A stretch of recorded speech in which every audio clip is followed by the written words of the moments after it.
49 undefeated. 49 I say. 49 undefeated. We play football the Arsenal way. Arsenal. Come on, let's do this, Arsenal. We need you. The whole world is with you. I'm with you guys now. You get me? Fuck Manchester City and that corrupt referee, that prick Jared Gillett from yesterday. So listen. Arsenal gonna slap Spurs. Spurs are the smallest club in London.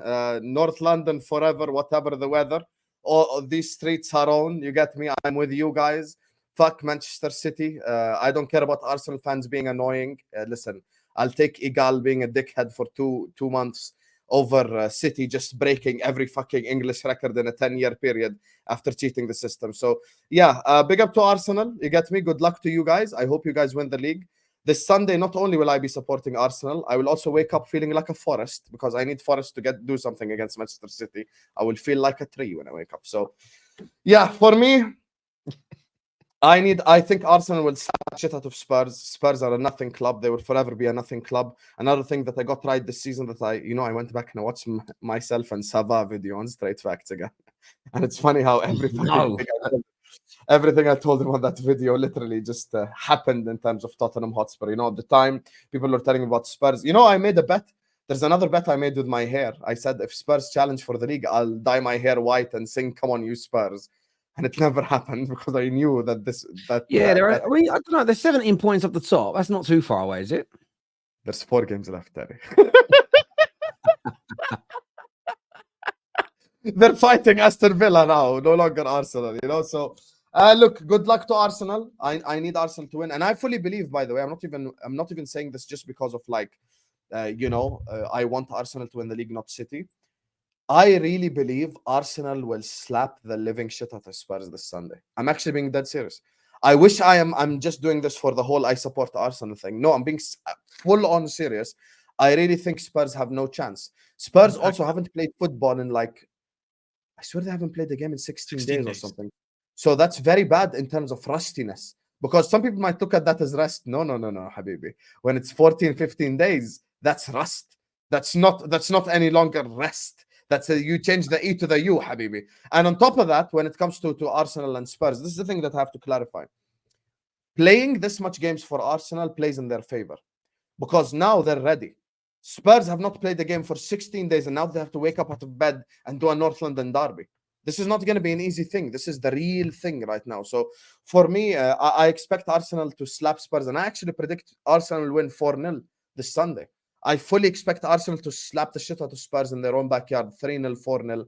And yeah, for me, I just don't see Spurs even getting a draw in this game.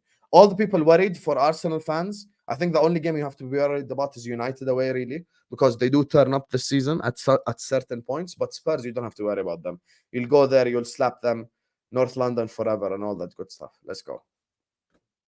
Whatever the weather, these streets are on, and my heart will remember. Let's go. Vamos.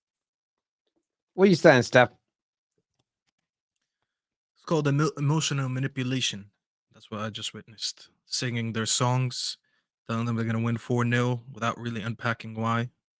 Not surprised you said that. I've always said you're an Arsenal fan, but you like to accuse me of talking for the song. It's more fun. It is fun, but it doesn't really say much. It's funny how you can say so much and say really nothing. I've literally given the reason, Staffy, rust. Yeah, but that's not a reason to lose 4-0. Okay, so ladies and gentlemen, now rust is no longer a reason to lose. No. So Spurs just got flapped 4-0 by Newcastle. For the next 16 days, zero football. Arsenal have been playing football. They're in the groove of things. They're in the energy. They're playing football every 3 days almost. And now they're already ready. Northern Derby, yalla, let's go. Spurs have been reading about this loss for the last 16 days. And literally now they wake up and yalla, go do a North London derby. That's an actual footballing reason. Rust is one of the footballing reasons. Second of all, if you want to talk about football reasons, they conceded 4 to Newcastle. You want to break down football? We'll break down football. They conceded 4 to Newcastle. Their defense has been getting slapped up. Because has been getting caught at his near post. Hasn't been able to handle corners. You know what Arsenal's strength is? Corners. Here, that's a third football point. Kai Havertz, another forward who's been the most informed forward lately, playing in the Premier League, even more informed than Haaland and Salah in this Premier League, scoring goals left, right, and center. That's another game where Kai Havertz is going to be a problem. The Arsenal midfield, Thomas Partey is back, 5th footballing reason. Thomas Partey is back now. They've got Partey, they've got Rice, they've got Odegaard in front of them doing this whole thing. Saliba and Gabriel is the best centre-back partnership in Europe, and I think they can handle with ease the likes of Son, Richarlison, and Werner. Happy that 7 footballing reasons, just like the ones you conceded. Go ahead. I just wanted to be entertained.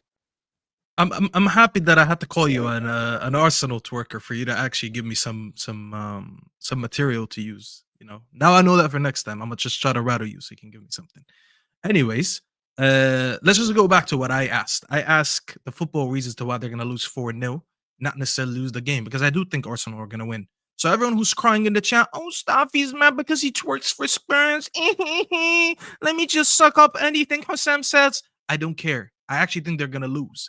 I just need more than just rust as a reason to why someone's going to lose 4-0. I think Spurs are going to lose. I don't think they're going to lose 4-0. And I'll tell you why. As much as we can use, I do agree, 16 days of rest while another team is in form and actually playing football is not a good advantage for you. You don't really want to be resting too much at this part of the season because at this point you're cold. So you want to sit a little bit, but you don't want to sit for too long. So I do agree that Arsenal have momentum. But results-based analysis and saying, oh, they'll lose 4 because they lost 4 to Newcastle, that is one of the dumbest things I've ever heard. Because if I lost one result by some score, and if I'm doing results-based analysis, it means I'm going to keep losing with that score for the rest of the season. So what? Does that mean that Spurs are going to lose 4-0 for the rest of the season? Why are we not using the factor that they're going to be home? Why are we not using the factor that, yes, as much as there's rest, there's also going to be some rest. Some of these players are going to be energized. And that's a lot of time on the training pitch. I'm talking right now. This is not all football reasons. Give me football reasons. This is all football reasons. I didn't sing the Spurs song and say this is why they're going to win. Not the football reasons. Sorry. So using the crowd advantage and home advantage is not a footballing reason? You guys lived off that for about 9 years. Anfield this, Anfield that. And now we're not using it when it comes to another team? You were just talking about club style of play in the slot section. Now you want to say Anfield is what we lived off? So you guys lived off that for years. You'd always say we're going to win just because Anfield hype. I will be remembered forever as the guy that wanted Arsenal to succeed. And you will forever be remembered as the guy that wanted Spurs to succeed. Remember the side of history you're on? Spurs. That's just like how you dunked on that guy in the chat. Let me tell you again, because I don't know if you need hearing aid. I said Arsenal will win. So let me remind you again. I know you try to manipulate with words so you can get people on your side. But let me remind you again. I think Arsenal will win. Okay, you talked enough. Let me talk now. I said Arsenal will win. COYS stands for Staffy at the end. The same thing as Spurs, you know? I need to speak. Working for Spurs all day long. Is Bissouma still better than Rice, Staffy? I can mute myself. I'm just asking. Is he better than Rice? Is Sabozai still the German Gerrard? The Hungarian Gerrard. I mean, don't let me go down the list. I'm challenging you with the stuff you said. I never said that. Well, Rice is not a 6, so do you really know what you're talking about? You did say Bissouma was better than Declan Rice, didn't you? I forgot about that. He did, not me. Yeah, but let's not deflect because this is not a Twitter space. I know that's usually your approach, but this is not a Twitter space. Let me just go back to what I was trying to say. How's the deflection? 100%. That's Twitter space analysis. But anyways, let me just go back. 7 months. You've been on space more recently than me. Bro, stop lying. Please, let me speak. You talk too much. You're starting to piss me off. Let me speak. I'm not pissing you off at all. I asked a question. You literally cut me off every time I speak, bro. Let me speak about the game. I was trying to go back to the analysis of the game. If you want to talk about Bissouma and Rice, I already said Rice is not even a 6. So people who still keep asking me that question, literally he thrived as a box-to-box. I don't know how many times I need to say that. It's actually jarring how many times I need to talk about this. And I've actually said that before. I said I would take Rice in my team. So I don't know why people literally, they have selective hearing. They pick something, but then they ignore something else. Anyways. Speaking of Bissouma, I actually think Bissouma needs to get benched because I think the only way Spurs don't lose this game is if they play what's his name in the game, Højbjerg, because that midfield can run all over them.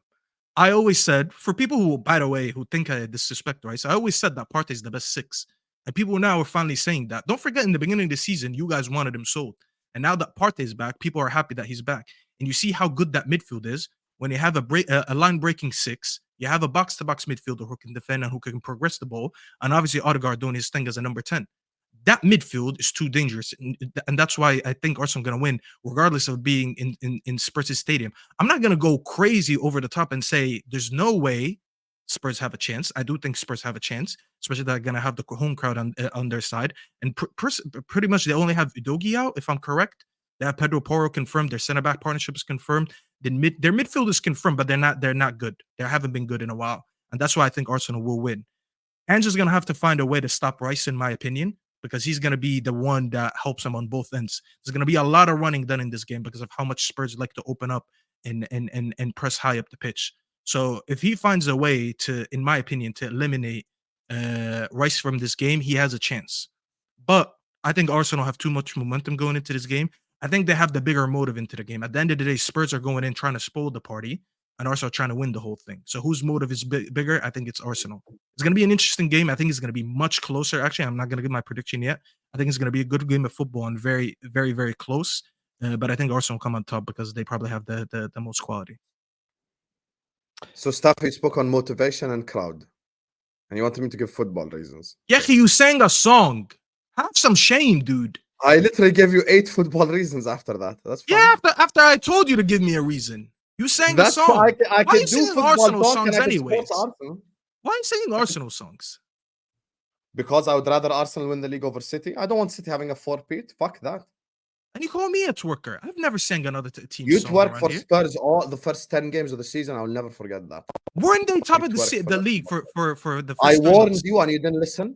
What did you warn me I of? told What they did you will warn me fall of? off, What did you and you what tried did you to warn me listen of? to the likes of Jacob and Kate. Okay, no. waffling. Don't bring Jacob into it. What did you warn me of? Say the exact words. What did you say? I warned you that Spurs won't be here come the end of the season. Okay, and what did I say? Did I tell you they're going to compete for the league? And don't Yes, lie. I think you did. Wallah lazim munafiq. Wallah lazim munafiq. Look, that's why you took a sip. You had to smile. I know, bro. I know all your moves. I'm not smiling. Notice how I'm Hassam always sips on a drink when he says something not outlandish. I'm not smiling. I can't smile. I have positive energy. I can smile. Anyway, can that's why I smile. don't entertain this shit. Spurs have been a good Okay, team this smile. season. I never thought Is they would Bissouma compete for the better than league. Rice? Can you answer the question? No agenda. Bis- Can you just answer it? Bissouma's a better 6 than Rice, yes. But So you Bissouma's still form. believe that, even with Yeah, all Rice the hasn't been a mistakes, 6. Why do you guys think all Rice the has been a mistakes 6? and all the shit that he does. Staffy, fuck the Okay, 6 and 8 stuff. Okay, be real. One is a 6, one is an 8. I can't compare them. Calm down. Let's talk about performances. Has Bissouma performed at Rice level this season? Okay, Full stop, period. I'm going to give Point you my blank. full take without interrupting me. Bissouma's a 6, Rice is an 8.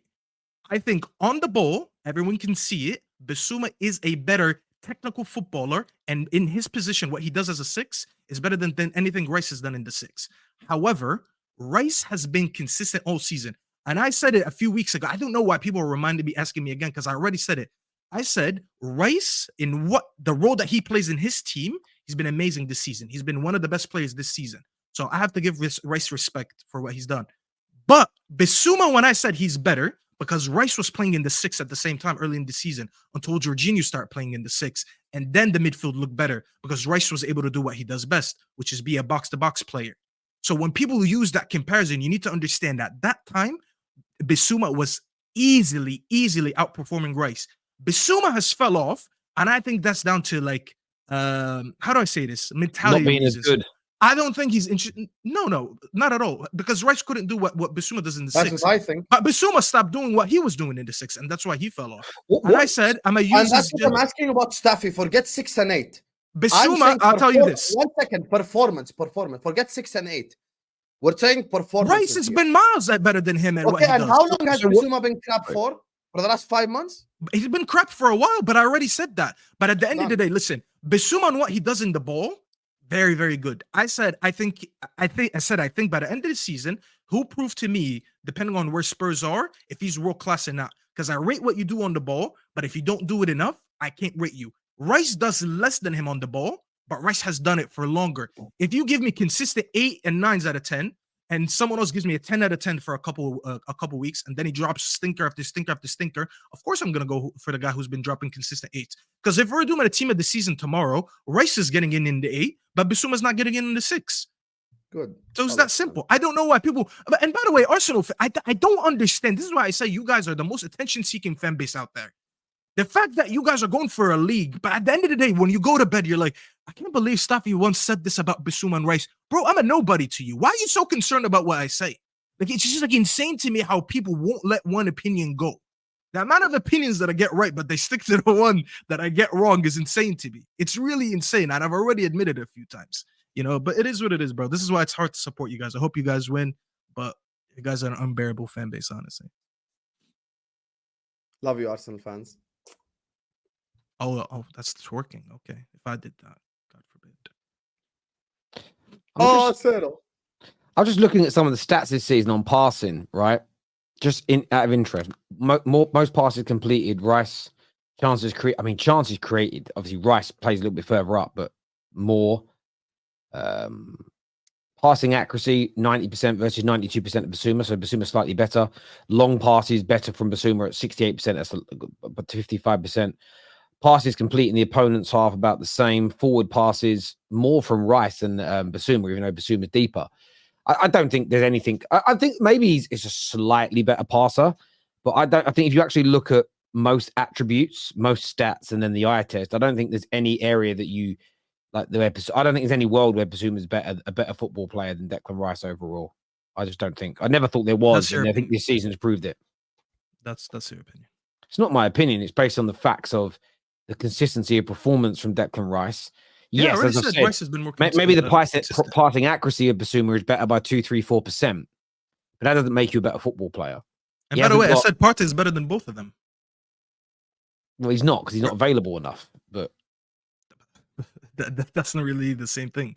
When available, Partey is Thiago's better than all three, but he never plays. Yeah, but Thiago's not a 6. This whole conversation, by the way, started at 6s. I know people love to take everything out of context to try to prove something wrong. To prove something right. But that was never the convo. The convo was about 6s. Rice getting moved to the 8, by the way, early in the season already made me win the argument because I never said that Rice should be a 6, a lone 6 especially. And that proved my point because Jorginho's helped him in that role. And if we're going to specify in roles, cool. But who's the better midfield player? Rice has been better. I already said that. Do I need to say it again? Who's better midfield player? Yeah, I said it again. Rice has been better than him all season. Just admit just admit you were wrong again and say it's Rice, please. Rice, baby. Never said it was wrong. Listen.